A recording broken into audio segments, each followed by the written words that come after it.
भोसल्यांची सून जिजाऊंची माता भाग्य कोणते अजून हिंदवी स्वराज्याच्या पताका नभी अभिमानाने डोलतात. लक्ष देऊ नाही का? मी जिजाऊ बोलते.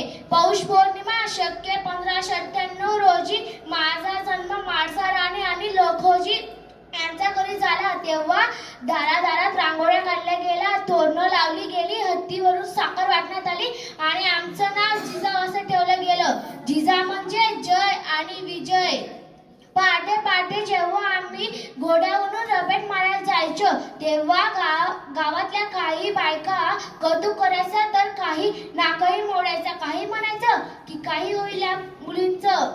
पण आम्ही निश्चय केला होता की स्वतःसोबत दुसऱ्यांचं रक्षण करता आलं पाहिजे. आम्ही आईच्या इच्छेनुसार 6 भाषा शिकलो.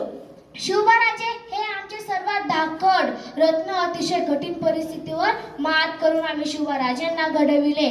अंगणातली तुळस गोठ्यातली गाय, अंगणातली तुळस गोठ्यातली गाय, घरातली माय. हिच्याच गळे जर कोणी वाकड्या नजरेने पाहत असेल तर त्यांच्या गळ्या कापण्याची शिकवण आम्ही शिवराजांना दिली. आम्ही पाहिलेले स्वराज्याचे स्वप्न शिवराजांनी पूर्ण केले. शिवराजांचे विषयी जेव्हा बोललं जातं ते म्हणजे एक होते राजे शिवाजी, भीती नव्हती जगाची. एक होते राजे शिवाजी, भीती नव्हती जगाची.